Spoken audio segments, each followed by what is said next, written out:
boas-vindas a mais um discurso direto do Novo e do Jornal Económico. É publicado na edição impressa do Novo e transmitido pela JE-TV através dos sites e das redes sociais do Novo e do JE. Hoje temos connosco João Oliveira, foi deputado da Assembleia da República durante mais de 14 anos e é membro da Comissão Política do Comitê Central do PCP. Nesta entrevista faremos uma análise da atualidade política e falaremos sobre a situação do partido e os desafios que se colocam. João Oliveira, bem-vindo e obrigado por ter aceitado o nosso convite. Vamos começar pela política nacional, mas antes, começar por si.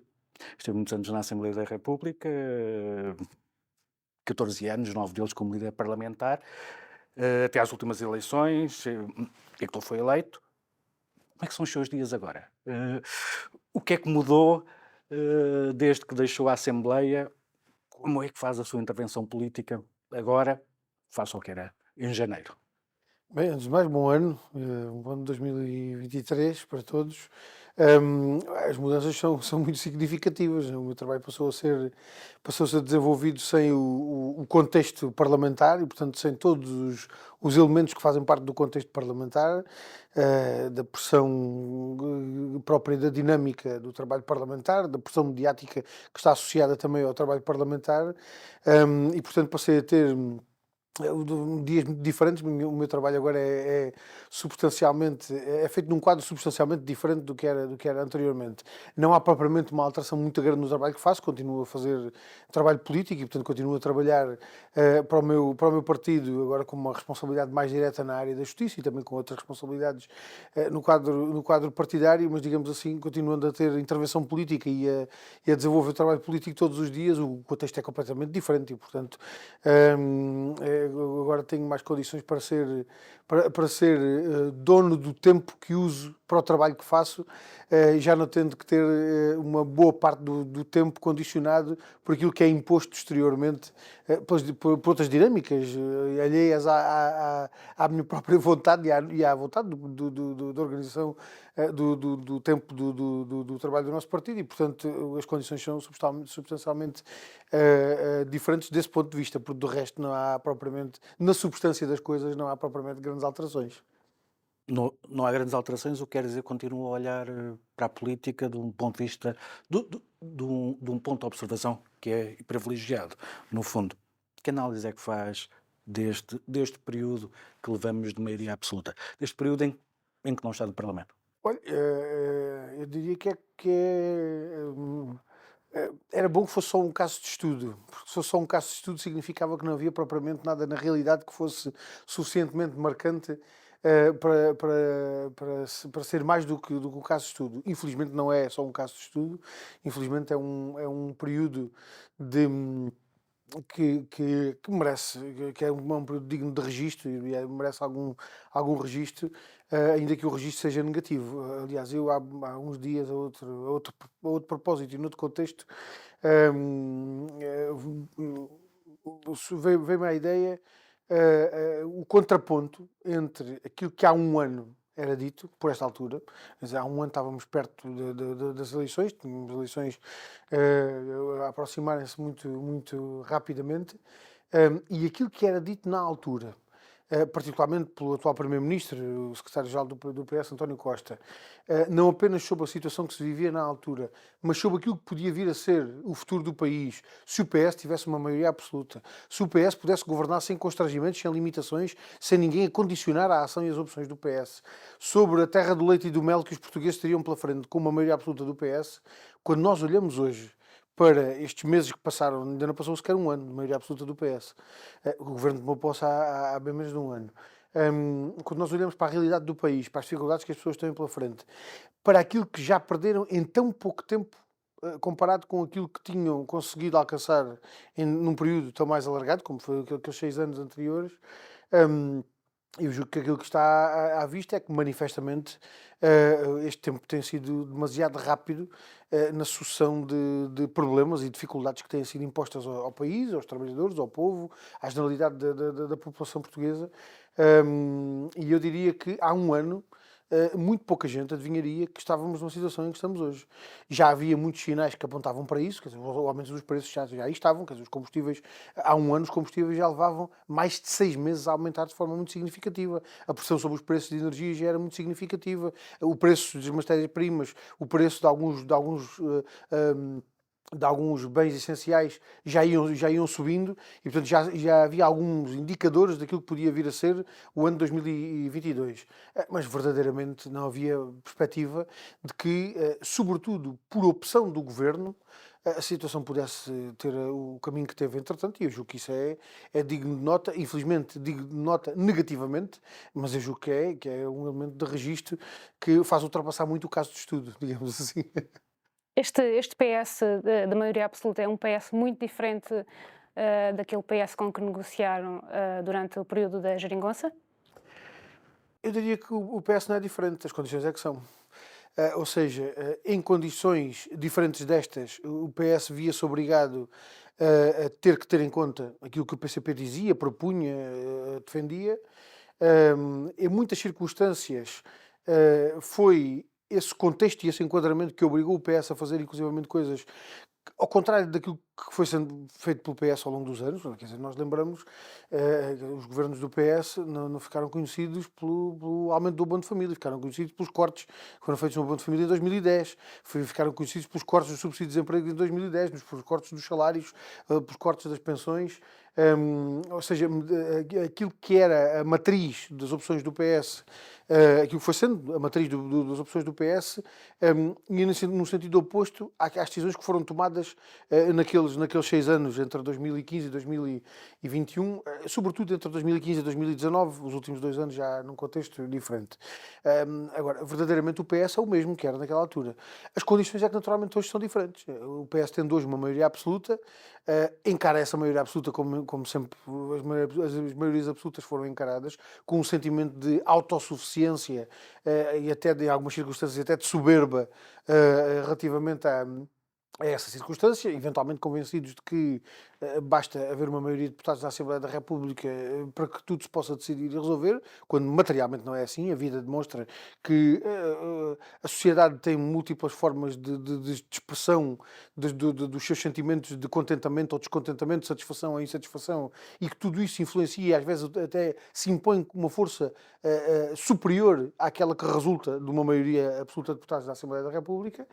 Mas naturalmente nestas circunstâncias o PS leva por diante as suas opções, sem qualquer tipo de dificuldade, de obstáculo, de condicionamento, de influência exterior à sua própria vontade, e portanto o resultado é aquele que está à vista.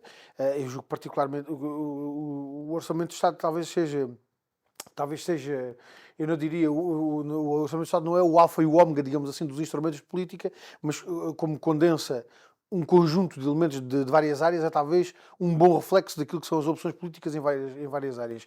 Eu diria que o Orçamento do Estado, quer para 2022, quer para 2023, já foram verdadeiramente reveladores daquilo que são as opções do PS. Consecutivamente, os reformados estão a perder poder de compra. Ao contrário daquilo que aconteceu durante 6 anos, em que a maior parte dos reformados tiveram um aumento do poder de compra.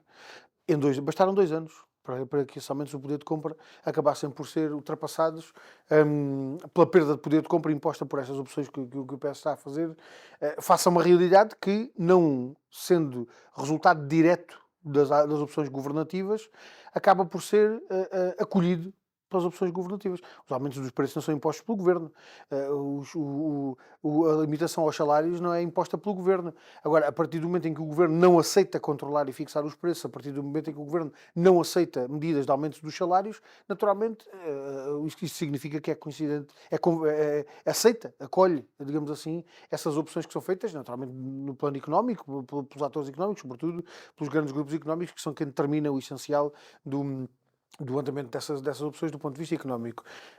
E eu diria que, portanto, este PS verdadeiramente não é diferente do PS anterior. As circunstâncias é que, sendo diferentes, dão o resultado que está à vista. E nestas circunstâncias completamente diferentes, de maioria absoluta, como é que é fazer oposição ao PS, sendo certo que uma das promessas de António Costa, a primeira, na noite eleitoral era de que iria reformar a ideia de maioria absoluta e iria ser um partido de diálogo. Olha, primeira desilusão, talvez. Talvez essa tenha sido a primeira desilusão, eventualmente para quem se iludiu com o PS e com o discurso do PS e com essas promessas relativamente à maioria absoluta, talvez essa tenha sido a primeira desilusão. Não há diferença nesta maioria absoluta relativamente a outras. As maiorias absolutas são maiorias absolutas autoconvencidas, com ideias de autossuficiência, com até alguns tiques de arrogância e de soberba, como já disse. E, portanto, não há nesta maioria absoluta comportamento diferente de maiorias absolutas anteriores. Mas chegou a acreditar que poderia existir essa diferença? Não, de maneira nenhuma. Aliás, quando em 2021, na discussão que fizemos em outubro de 2021 do orçamento para 2022, se tornou claro que o PS estava a querer forçar um pretexto para poder ir para eleições com o objetivo de ter uma maioria absoluta, já era claro que aquilo que verdadeiramente o PS queria era aquilo que tem hoje. As condições para poder fazer a sua política sem qualquer tipo de limitação e condicionamento. Não é? Portanto, eu julgo que não havia margem para haver essa ilusão. Aliás, eu diria até, só se deixou iludir quem quis. Porque verdadeiramente, com a história que nós temos, com a experiência que nós já temos de situações destas, e sobretudo com aquilo que foi o percurso que foi feito nos últimos 6 anos, com os elementos de resistência e de entrave que o PS foi colocando a muitas das medidas com que agora de resto se vem enfeitar, né? Ainda há poucos dias ouvimos o Primeiro-Ministro a procurar enfeitar-se com muitas dessas medidas que foram decididas nesse tempo, como se aquilo fosse obra do PS e da autoria do PS. Eu diria que verdadeiramente só se iludiu quem quis com essa perspectiva. O que é que este contexto implica do ponto de vista da oposição ao governo e à política do governo? Eu diria que para o PCP há um elemento de facilidade, que é a circunstância de nós não termos critérios diferentes numa situação ou noutra. Aquilo que nos norteou, aquilo que norteou a nossa ação e aquilo que norteou a nossa intervenção entre 2015 e 2021 foi a defesa dos interesses dos trabalhadores e do povo, a recuperação de direitos que tinham sido cortados, o avanço, digamos assim, face às possibilidades que havia de avançar com a conquista de novos direitos e de outras respostas às dificuldades que os portugueses tinham. Foi assim nesse período entre 2015 e 2021, como já tinha sido anteriormente, no período da Troika, por exemplo, e é hoje exatamente nos mesmos termos. O que é que se altera? Alteram-se de facto as condições, eu diria, não tanto as condições políticas, mas sobretudo as condições reais, objetivas em que o país está. Eu diria até que aquilo que coloca maior exigência à nossa ação e à nossa intervenção são mais as dificuldades que os portugueses neste momento estão a enfrentar, os problemas que os trabalhadores estão a enfrentar todos os meses com a perda de poder de compra, com o salário a valer cada vez menos, com os preços a aumentar, com a preocupação sobre o que é que acontece à habitação face ao aumento da renda ou ao aumento da prestação do crédito da casa, as dificuldades com o acesso aos serviços públicos, com o Serviço Nacional de Saúde, tal como nós tínhamos dito, com dificuldades cada vez maiores em dar resposta às necessidades dos utentes. É verdadeiramente essa realidade que coloca maior exigência à nossa ação e à nossa intervenção, mais do que a maioria absoluta do PS. Verdadeiramente a maioria absoluta do PS tem consequências do ponto de vista político e institucional, do ponto de vista da forma como na Assembleia da República podem ou deixam de poder ser tomadas determinadas decisões, e à forma como essas decisões podem ou não contar com o contributo, a ação, a iniciativa, a proposta que nós apresentamos, né? Porque a partir do momento em que há uma maioria absoluta é muito mais difícil que as propostas que nós apresentamos possam vingar. Agora, essa dimensão eu diria que pesa menos do que pesa a dimensão da realidade económica e social que o país está a atravessar e das dificuldades que as pessoas estão a sentir. E esperava que em apenas 9 meses uma maioria absoluta fosse atravessada por tanta instabilidade política, já com 11 demissões de governantes. Isso também é um elemento curioso, porque o discurso instalado, e eu diria até que em algumas circunstâncias, eu diria que é quase, há alguns elementos no debate político que quase que amarram a cabeça das pessoas, quase que amarram as ideias das pessoas a propósito da realidade que têm à frente. Nós ouvimos, vezes sem conta, essa ideia de que só com maioria absoluta é que há estabilidade política. Só com maioria absoluta e só com governos de maioria absoluta, seja sobretudo unipartidário, não é que há condições para haver estabilidade política. Nós sempre contrapusemos a esse critério um outro, é o de que a estabilidade política resulta da estabilidade que a vida das pessoas tem, da estabilidade que as pessoas, da estabilidade que cada um consegue sentir em função da confiança, da certeza de que tem problemas que estão a ser respondidos. E, portanto, uma política que corresponda às necessidades das pessoas, que responda aos problemas que as pessoas têm, dá às pessoas um sentimento de estabilidade, e de conforto e de segurança, do qual resulta a estabilidade política. Nós parece que pregamos no deserto. Parece que quando dizemos estas coisas, são coisas que não se compreendem, que são coisas que mais ninguém entende. Verdadeiramente a realidade está a demonstrar isso mesmo. Um governo com maioria absoluta, de acordo com aqueles critérios que são comuns, teria garantido a estabilidade política. O que é que nós vemos? É exatamente o oposto. Vemos um governo com maioria absoluta, numa situação de substancial instabilidade política. Porquê? Porque a política que está a fazer é uma política contrária aos interesses das pessoas. É uma política contrária aos interesses da maioria das pessoas. Naturalmente serve uma minoria. Há uma minoria de acionistas dos grupos económicos, há uma minoria de detentores do poder económico que se revêem na política do governo e que estão satisfeitos com a política que o governo faz, porque ela é convergente com os seus interesses e com as suas ambições. Mas para a esmagadora maioria das pessoas, esta política é uma política contrária aos seus interesses. Não é? E, portanto, naturalmente, isso é um fator, é um foco de instabilidade política e há de continuar a ser enquanto as opções do governo forem essas. Acaba por ser irónico que o período da geringonça tenha sido de maior estabilidade política do que aquela que temos agora. Eu diria que não é irónico, eu diria que confirma precisamente esta nossa tese. Porque, mesmo com uma política que foi muito limitada naquilo que era a necessidade de resposta aos problemas que o país tinha, nós não podemos dizer que entre 2015 e 2019 houve uma resposta plena aos problemas do país. Não houve. Houve uma resposta até muito limitada àquilo que eram as necessidades que o povo sentia e que o país tinha pela frente. A verdade é que houve algum sentido dessa resposta que era necessária. E só o facto de haver esse sentido de resposta que era necessária deu às pessoas, de facto, uma outra perspectiva de confiança até em relação ao futuro. Não é? E isso é tudo elemento de confiança, é elemento de certeza, é elemento de estabilidade política, pronto, se quiser, para redundar nesse conceito. Digamos assim, essa aproximação àquilo que são as necessidades e as aspirações que as pessoas têm, esse sentimento de que há uma política que, mesmo de uma forma limitada, corresponde às suas aspirações ou dá resposta aos seus problemas, é de facto um elemento que dá essa estabilidade, e eu julgo que isso é manifesto esse contraste entre esse período e aquilo que estamos agora a viver.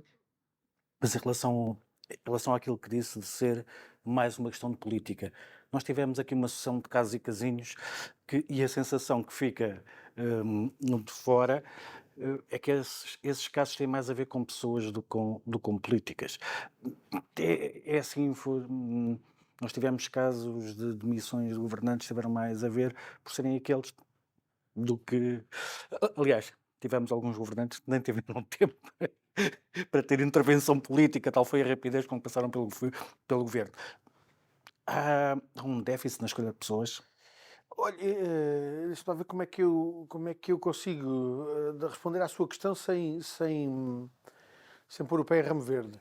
Porque acho que há manifestamente, aquilo que temos assistido é uma operação metódica de tiro ao alvo a determinados membros do governo em determinadas alturas, de maneira a criar uma situação de, de degradação da imagem do governo. Essa operação é uma operação fulanizada, visa o governante A e o governante B, agora um depois a seguir o outro, um em função de uma situação, outro em função de outra. Eu não me arrisco a designar essas situações de casos e casinhos, porque nem me parece que as situações sejam todas elas da mesma, digamos assim, do mesmo grau de relevância, nem me parece que em algumas circunstâncias as coisas sejam assim tão pouco substanciais, não é?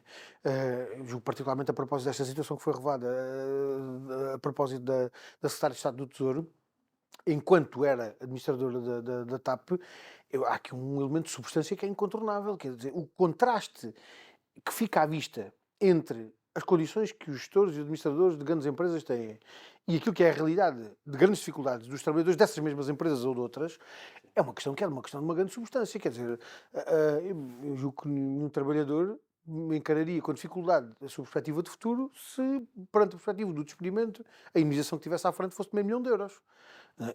E é fácil perceber o contraste que há entre a situação dos gestores e dos administradores de grandes empresas e a situação dos trabalhadores. Acho que há aqui um elemento que foi, sobre o qual foi lançada uma cortina de fumo que vale a pena também dispersar. É que isto não é um problema só das empresas públicas, é um problema de grandes empresas públicas e privadas, com um elemento que é de facto aqui um elemento relevante. É que nas empresas públicas estas coisas vêm à luz do dia. Nas empresas privadas isto fica tudo no silêncio dos deuses e ninguém sabe e passa tudo despercebido. Porque no setor privado as situações são até bem piores do que no setor público. Agora, esta discrepância entre a situação dos trabalhadores e a situação que têm os gestores e os administradores de grandes empresas ou dos grandes grupos económicos é uma situação de facto escandalosa e era preciso atacar esse problema no fundo, porque esse é um elemento de desigualdade flagrante que ilustra muitas outras desigualdades que nós temos no país. E, portanto, mas isto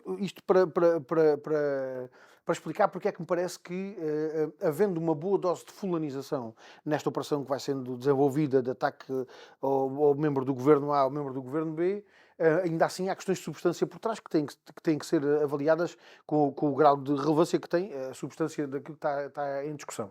Agora, como estava a dizer, verdadeiramente há aqui uma sucessão de discussões em torno das pessoas e das condições que as pessoas têm e da circunstância em que as pessoas estiveram antes ou que virão a estar no futuro, eventualmente, do que propriamente com as opções de políticas. Não me parece que isso seja um bom critério.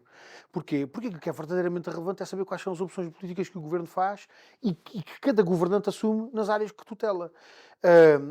Naturalmente não estou com isto a querer desvalorizar nada do que está para trás, porque já dei até um exemplo de como aquilo que está para trás é importante que seja apurado, escrutinado e que sejam retiradas as consequências respectivas. Agora, parece-me que é muito mais relevante fazer a discussão em função das opções políticas que estão em cima da mesa e daquilo que cada governante assume como opção política nas áreas que tutela, do que propriamente a discussão em torno das pessoas. Aliás, esta remodelação que o Governo acabou de fazer é evidente em relação a isso. Nós podemos dizer assim, em geral, aquilo que era preciso era que o Governo de facto mudasse de políticas. E mudasse políticas em questão que aumentasse salários e pensões, que reforçasse os serviços públicos, que controlasse e fixasse os preços. Mas também nestas áreas que foram agora objeto de alteração na tutela, era importante que o Governo mudasse de opções políticas. Era importante que o Governo, por exemplo, revertesse o aumento de portagens que acabou de decidir. Era importante que o Governo, por exemplo, na área da habitação, tomasse medidas para evitar o aumento das prestações das casas, ou o aumento das rendas, ou a impossibilidade de aceder à habitação para muita gente que não consegue aceder à habitação. Isto exige opções políticas contrárias àquelas que o Governo tem tomado. Eu pergunto-me, quando o Primeiro-Ministro anunciou aquela substituição dos responsáveis governamentais, quando anunciou até a constituição do novo Ministério da Habitação, o Primeiro-Ministro disse-nos: vamos tomar estas medidas, vão ser substituídos estes protagonistas políticos e vão ser alteradas também as opções políticas relativamente a estas matérias. Não, aquilo que ele disse foi exatamente o contrário. Mudam as pessoas, mudam os responsáveis políticos, mas não haverá descontinuidade nas políticas. Ora, isto é exatamente o oposto daquilo que devia ser. Mas é preciso que esta discussão seja feita em toda a sua profundidade e até ultrapassando a fulanização que uma boa parte desta discussão, infelizmente, tem imposto nestes últimos tempos. Perante esta instabilidade toda, o Presidente da República deixou um aviso ao Governo na mensagem de Ano Novo. Considera plausível a ideia de eleições antecipadas? A possibilidade de convocar eleições antecipadas é uma possibilidade quer dizer, é sempre não, porque há limitações constitucionais, há a possibilidade de dissolver a Assembleia da República, que o próprio Presidente da República tem que respeitar. Mas eu diria que não me parece que seja isto estar no horizonte mais próximo das nossas perspectivas futuras. Ou seja, eu diria que o Presidente da República está de facto colocou-se numa posição que é de facto uma posição muito complicada. No essencial, o Presidente da República está de acordo com a política que o Governo faz. O Presidente da República não tem uma discordância de fundo com as opções políticas que o Governo tem feito. Não se conheceu até hoje nenhuma circunstância em que o Presidente da República tenha manifestado uma oposição política à orientação e à condução política que o Governo tem feito das decisões que tem tomado. Aliás, a promulgação dos orçamentos do Estado, a promulgação de um conjunto de outras decisões que o Governo tem vindo a fazer, não tem merecido a oposição do Presidente da República. Aliás, tivemos até circunstâncias em que foi o Presidente da República o primeiro ator político a vir, digamos assim, chancelar as opções do Governo. Todos nos lembramos, quando o Governo anunciou, salvo erro, em setembro, outubro, aquele conjunto de medidas relacionadas com as pensões, o pagamento das pensões, metade do aumento que havia de ser feito em 2023, pago logo em 2022, o Presidente da República, passado umas horas do Primeiro-Ministro ter anunciado aquele conjunto de medidas, o Presidente da República estava a dizer que aquelas medidas eram medidas muito boas e que as ia promulgar logo. Depois, quando se começou a discutir, percebeu-se que, afinal de contas, aquilo era efetivamente uma fraude que estava a ser feita relativamente aos pensionistas, em particular, era uma fraude que estava a ser feita para evitar o aumento das pensões a que os pensionistas tinham direito. E, portanto, não há no Presidente da República uma discordância de fundo relativamente às opções políticas do Governo. Há, pelo contrário, uma convergência do Presidente da República com as opções do Governo. O Presidente da República, ainda assim, não tem a mesma origem partidária que tem o Governo, procura também assumir uma posição que não é de aberta convergência com o Governo. É Presidente da República, não é Governo, e portanto não se pode substituir ao Governo a governar, tem que ser o Governo a governar e o Presidente da República a exercer as suas competências. Parte das competências do Presidente da República poderiam ser aproveitadas de melhor forma e não são. Uma das competências do Presidente da República é cumprir e fazer cumprir a Constituição. Isto faz parte do juramento que o Presidente da República faz. Ora, o Presidente da República tinha uma larguíssima margem de ação, um larguíssimo campo de ação para exigir ao Governo o cumprimento da Constituição. Para não ir mais longe, para fugir dos temas que já fomos identificando.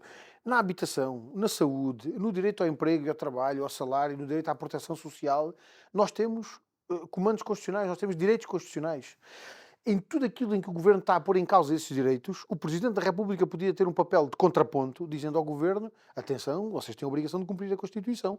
E, portanto, em vez de andarem a encontrar forma para cortar pensões, cortar os aumentos das pensões que deviam ser feitos, em vez de andarem a evitar o aumento dos salários, em vez de andarem a empurrar as pessoas para situações de desproteção social, em vez de fazerem opções que impedem o direito à habitação ou o direito à saúde de serem cumpridos, têm a obrigação de fazer cumprir esses direitos. Não é nesse papel que o Presidente da República se coloca.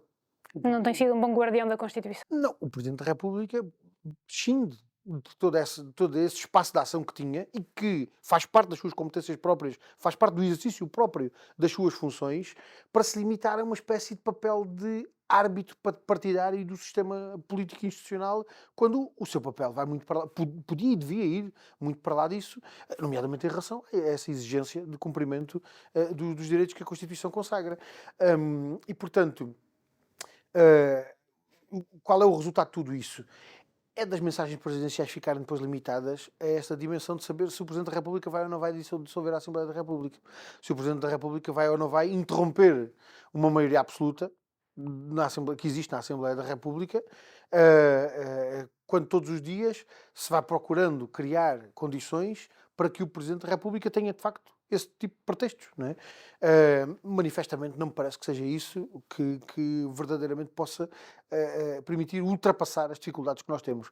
Aquilo que pode ultrapassar as dificuldades que nós temos neste momento pela frente é uma política que vá ao fundo dos problemas com que o país está confrontado. É uma política que dê verdadeira resposta às necessidades que as pessoas têm. De certeza absoluta que, se fosse esse o quadro da política governativa, até problemas como estes que têm aparecido a propósito dos governantes seriam encarados de outra forma e com outro tipo até de condições do governo para rechaçar, em algumas circunstâncias, o tipo de acusações e de insinuações que vão surgindo. Vamos fazer um pequeno intervalo, voltamos já a seguir. Estamos de volta à entrevista com João Oliveira. João, fizemos uma análise da situação política, vamos falar agora um bocadinho mais sobre o partido. O PCP tem vindo a perder expressão eleitoral, se pode ver na diminuição do número de deputados na Assembleia da República e também até a nível autárquico na presidência de algumas câmaras. Como é que podemos explicar este declínio? Há uma dissociação entre aquilo que as pessoas querem, tivemos a falar há pouco das pessoas querem novas políticas, há uma dissociação entre aquilo que as pessoas querem e as propostas que o PCP está a fazer, ou é outra coisa?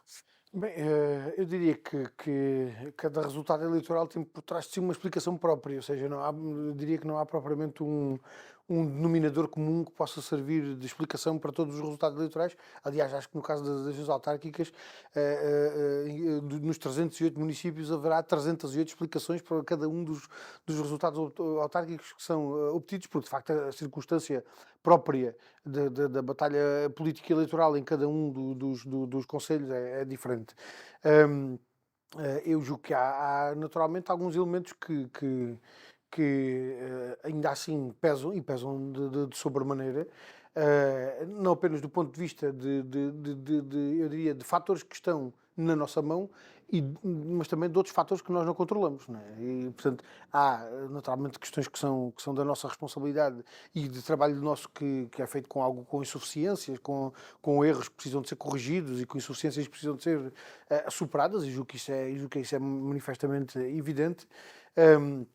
Agora, há circunstâncias que vão muito para lá da nossa vontade e da nossa capacidade de decisão e que acabam por condicionar muito aquilo que são os resultados eleitorais. Aliás, eu diria que, a propósito de eleições legislativas, eu diria que pesam mais os fatores que não estão na nossa mão e que nós não controlamos do que os outros. Sobretudo porque do ponto de vista da formação dos critérios eleitorais, há razões que são construídas a partir de elementos muito, muito voláteis e que são eles próprios resultados, em muitas circunstâncias, de dinâmicas próprias da bolha mediática, de outro tipo de circunstâncias. Aliás, eu vou até talvez pegar isto ao contrário. Se eu tivesse uma moeda de €1 por cada pessoa que já me disse que se arrepende amargamente de ter ido votar no PS e de se ter deixado enganar pelo PS nas últimas eleições, provavelmente já passava umas boas férias quando viesse o próximo verão. Porquê? Porque houve muita gente que, em função de critérios que lhe foram dados e que elas assimilaram, que orientou a sua opção eleitoral num sentido completamente contraditório com aquilo que era o seu sentimento político e aquilo que era o seu impulso, digamos assim, do ponto de vista da apreciação política. E, naturalmente, as opções eleitorais não são as opções políticas. E aquilo que é a opção eleitoral num determinado momento não significa que as pessoas, 2 meses ou 3 depois, não estejam a intervir e a agir politicamente de uma forma contrária àquilo que foi o sentido de voto que deram. E, portanto, eu diria que há de haver circunstâncias muito, muito diferenciadas, mas é uma realidade que, naturalmente, nós temos que contrariar e que eu julgo que os trabalhadores e as populações precisam que seja contrariada. Eu julgo que é muito evidente, sobretudo nesta realidade que temos hoje, particularmente na Assembleia da República, que o facto do PCP e da CDU ter menos representação institucional começa logo por ser um problema para os trabalhadores e as populações que passam a estar mais desprotegidas e passam a ter que os defenda em piores condições do que tinha anteriormente. E eu julgo que isso é manifestamente evidente a partir da situação que existe agora na Assembleia da República. Anteriormente o João falava na constância das escolhas e da atividade do partido, independentemente das mudanças. Antes eram uma coisa, continuaram a fazer a mesma coisa, independentemente da relação, nomeadamente com outros partidos. O que eu questionava é, como reconheceu, a percepção tem o seu valor e a sua importância. Olhando agora, quando já passou tanto tempo, há um custo de terem feito parte da solução da geringonça. Há um custo e é perceptível, sentem isso. Bem, deixe-me dar-lhe a resposta a isso em duas dimensões. Uma dimensão de uma percepção errada que foi criada com um determinado objetivo. E uma outra daquilo que foi o elemento real que resultou dessa opção e aquilo que vale a pena retirar como conclusão e como consequência disso. Na primeira dimensão, houve um esforço muito grande, particularmente de alguns partidos políticos, de criar uma ideia, uma realidade virtual que verdadeiramente não existia, mas que foi criada na cabeça das pessoas, que foi a ideia de que o PCP esteve no governo. O PCP estava no governo. Portanto, houve partidos, particularmente o PSD e o CDS, esforçaram-se por colocar essa ideia, por transportar para a cabeça das pessoas a ideia de que a realidade era essa, quando ela efetivamente não o era. E em muitas circunstâncias houve a ilusão de que, afinal, o PCP está no governo, toda a gente já não precisa fazer mais nada, o PCP resolve os problemas lá no governo. Ora, isto foi uma ilusão e foi uma ilusão que se pagou cara. Quem eventualmente tenha ficado convencido disso, quem eventualmente se tenha convencido de que já não valia a pena lutar, já não era preciso fazer mais nada porque nós estávamos no governo, ou nós tínhamos tomado conta do poder e, portanto, havíamos de resolver os problemas todos, naturalmente foi enganado e caiu numa ilusão que tem consequências. E essa ilusão tem consequências e a primeira consequência é aquela que está à vista. É naturalmente uma incompreensão daquilo que efetivamente eram as condições que existiam para que decisões positivas fossem tomadas e da importância que tinha continuar a lutar para que essas decisões fossem tomadas, porque só a intervenção na Assembleia da República nos cabe. Não é? Nós na Assembleia da República podíamos fazer 3.000 intervenções. Se não houvesse alguma dinâmica social que na base criasse pressão política para que as decisões fossem tomadas, muito dificilmente as nossas 3.000 intervenções serviam para alguma coisa. Não é? E, portanto, essa ilusão que foi criada, eu diria que tem um peso, e tem um peso negativo, porque ela, quando ela ganha força material, no sentido de conduzir as pessoas à desistência da luta e da ação e da intervenção, naturalmente isto tem uma consequência negativa. Aquilo que verdadeiramente foi real foi o quê? Foi a influência que nós efetivamente tínhamos em função do peso e da representação institucional que tínhamos, ou seja, na Assembleia da República existia naquela altura uma correlação de forças em que nós tínhamos de facto um papel importante e uma palavra a dizer nas decisões que eram tomadas. E utilizámos essa influência que tínhamos num sentido positivo para que fossem tomadas as medidas que eram necessárias tomar. Aliás, por nossa vontade ter-se-ia ido muito mais longe, não se foi porque, particularmente o PS, resistiu a que esses avanços fossem mais longe. Agora, objetivamente, aquilo que resultou da nossa influência e do aproveitamento que fizemos dessa correlação de forças foi positivo para os trabalhadores e para o povo português. Isso foi positivo para os trabalhadores e para o povo português, foi positivo para o PCP. Porque não pode haver uma disrupção entre esses dois elementos.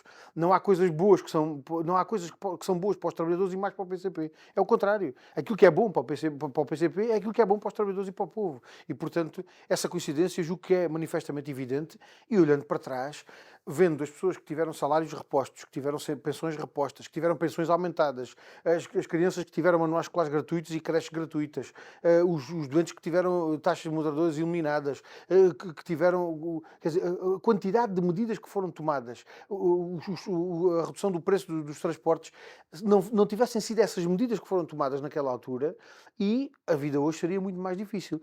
Se nessa altura aquelas medidas foram boas para o povo português, foram boas para o PCP. E hoje são um elemento de referência de que vale a pena lutar. E que lutando a gente consegue às vezes alcançar os nossos objetivos e é com essa determinação que a gente tem que olhar para o futuro com as lições do passado, diria eu. A escolha de Paulo Raimundo para liderar o PCP foi uma surpresa para muitos, especialmente por ser alguém desconhecido da esfera mediática. Esse aspecto é uma adversidade para o PCP? Olha, eu diria que esse é até o aspecto que mais facilmente se resolve, né? Porque rapidamente, com o passar do tempo e com a presença mais frequente do Paulo Raimundo numa primeira linha de atenção, esse problema do desconhecimento que existe em relação a ele facilmente é ultrapassável. Eu diria que era mais difícil ultrapassar outras dificuldades caso ele não tivesse as características que tem, não tivesse as capacidades que tem. Tendo-as e tendo apenas essa dificuldade de não ser conhecido, eu julgo que isso é fácil de ultrapassar e é um obstáculo que rapidamente será esquecido a partir do momento em que ele for mais reconhecido publicamente e em que tiver mais à vista as capacidades e as qualidades que tem. O obstáculo maior será o facto de não estar na Assembleia da República, certo? Bem, eu diria que essa circunstância é uma circunstância, eu não sei se é um obstáculo, quer dizer, é uma circunstância que de alguma forma não permite a sua projeção pública da forma que ela poderia existir caso fosse deputado. Mas eu diria que também não é propriamente esse um grande problema. Porquê? Porque a intervenção política, particularmente de um líder partidário do PCP, a intervenção política do líder partidário do PCP vai muito para lá daquilo que é a intervenção na Assembleia da República e, portanto, tem que ter uma expressão muito mais alargada que a Assembleia da República.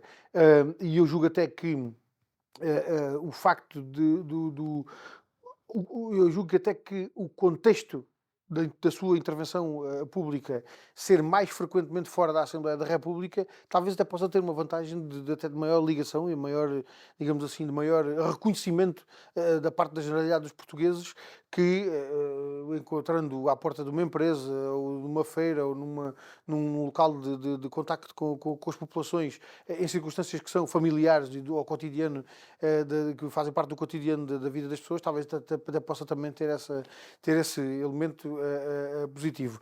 Mas eu acho que acho que a intervenção na Assembleia da República naturalmente continua a ser assegurada e o PCP continua a ter a intervenção ao nível da exigência que está colocada, particularmente considerando as dificuldades que as pessoas estão a sentir e a necessidade de, na Assembleia da República, com iniciativa e proposta, apontar um caminho de solução para os problemas que são sentidos. Isso está garantido com a intervenção do grupo parlamentar. O facto do secretário-geral não ser deputado neste momento, eu julgo que é um elemento que tem que ser ultrapassado com outros espaços e outras formas de intervenção política. Voltando a si, o João era apontado como um possível sucessor de Jerónimo de Sousa. Que características é que tem o Paulo Raimundo que não tem o João Oliveira? Olha, eu durante muito tempo insisti que ninguém devia convencer-se disso, porque isso manifestamente não era não era uma especulação que tivesse possibilidade de adesão à realidade.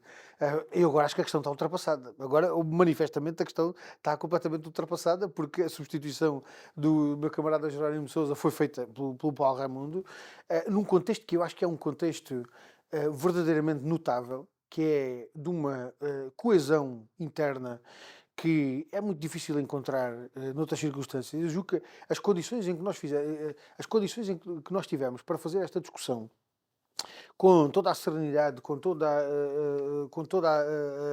como é que ia dizer, com toda a segurança e, sobretudo, nas condições de recato que foi possível fazer essa discussão ao nível da direção do partido, eu julgo que são verdadeiramente reveladoras da coesão do partido, da coesão da sua direção e da capacidade de tomar as decisões que tem que tomar com a relevância que tem esta decisão, não só na vida interna do partido, mas até para lá das fronteiras do partido. Eu julgo que é verdadeiramente reveladora desse ambiente de coesão e de unidade que temos no PCP. E, portanto, eu julgo que fizemos a opção certa e conseguimos fazer essa opção certa num contexto que foi o contexto que resultou diretamente desse sentimento que existe, desse ambiente que existe de coesão e de unidade dentro do partido. A questão está arrumada, mas se o nome do João tivesse sido o escolhido, teria mesmo com retroativos, eu insisto que essa questão nunca poderia estar colocada. Manifestamente não está colocada. Não me ponho agora no papel de ter que apontar os meus próprios defeitos, porque isso não seria uma coisa também muito confortável. Mas manifestamente essa opção nunca teve.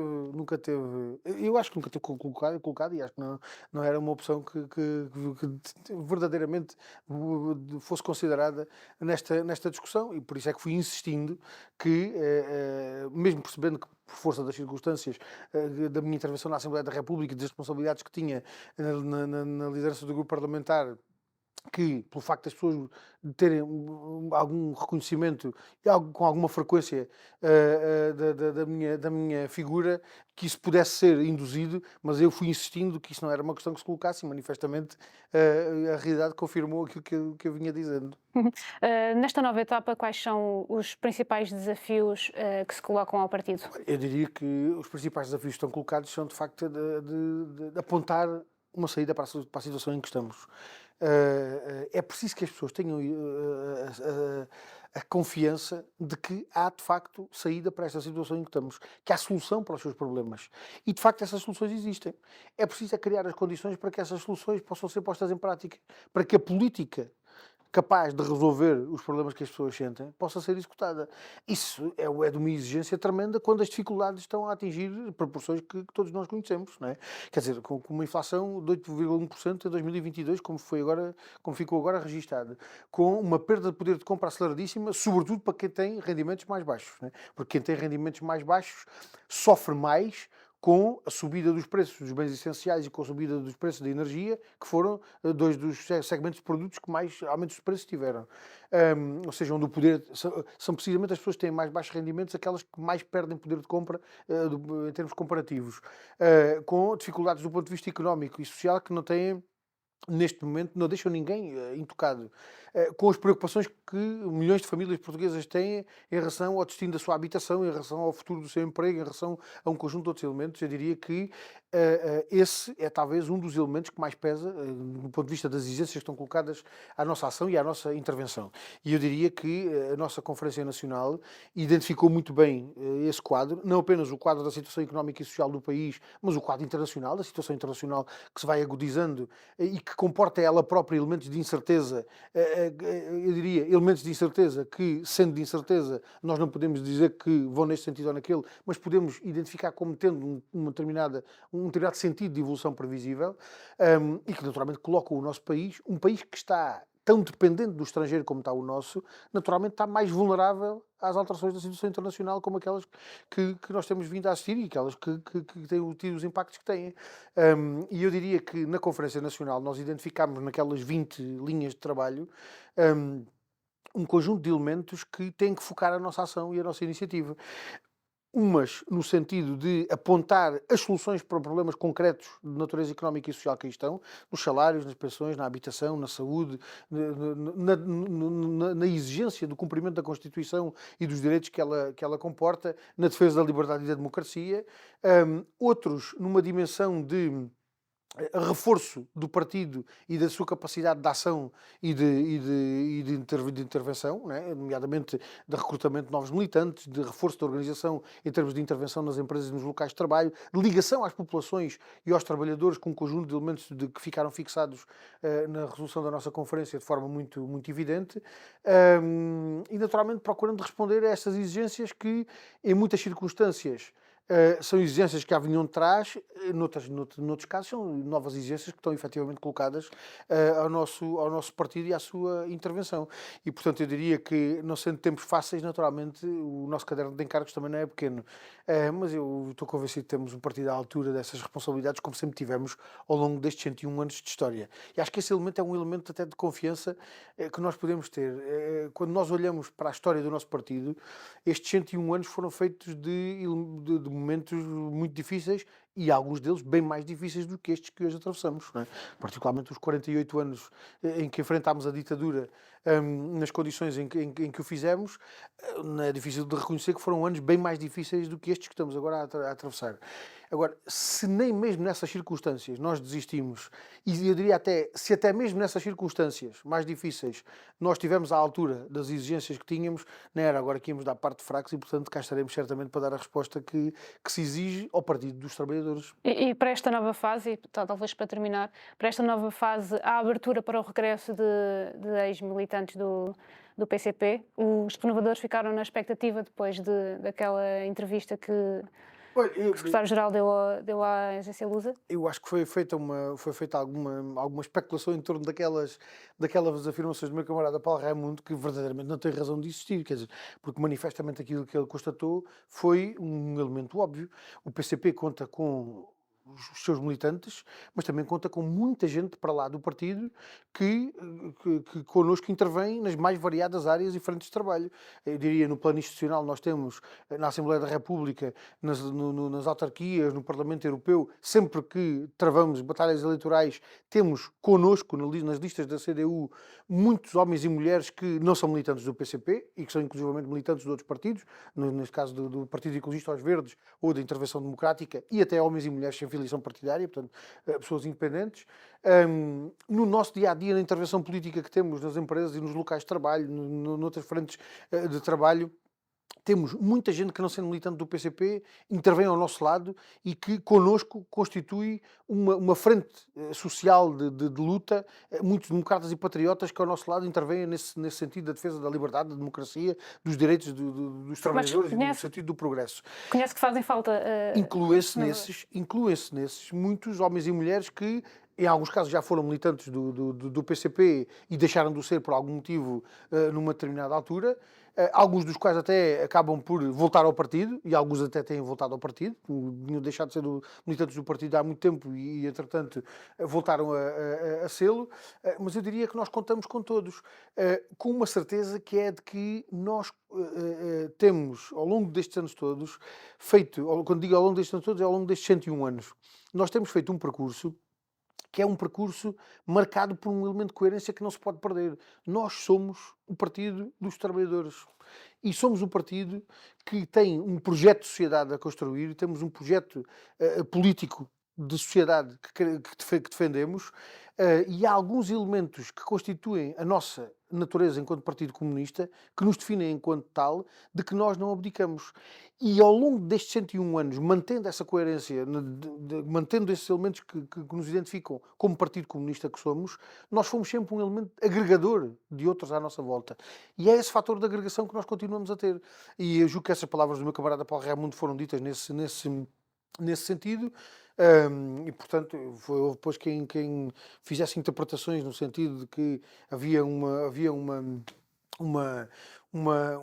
outro sentido daquela afirmação, mas verdadeiramente o sentido daquela afirmação é este. O PCP é um partido de agregação e que conta com os seus militantes, mas conta com muitos outros que, não sendo militantes, intervêm no dia-a-dia, na ação e na intervenção nas mais variadas áreas diferentes de intervenção política e, portanto, contamos com todos eles, incluindo com aqueles que, tendo sido militantes do PCP e tendo deixado de ser, entendam que, afinal de contas, é mesmo aqui que querem estar e querem intervir organizadamente, porque somos um partido organizado, não somos uma agremiação de individualidades. Portanto, há regras. É isso que nos transforma num partido e, naturalmente, como partido que somos, temos que ter elementos de identificação da nossa natureza, do sentido do projeto político que defendemos e da sociedade que queremos construir. E julgo que isso é muito, muito claro e que não é suscetível de interpretações mais ou menos retorcidas, como algumas que foram feitas há uns tempos sobre isso. João Oliveira, obrigada. Terminamos assim. A entrevista está disponível na edição impressa do Novo de 7 de janeiro e continuará disponível no novo.pt e em jornaleconómico.pt. Obrigada e até uma próxima oportunidade.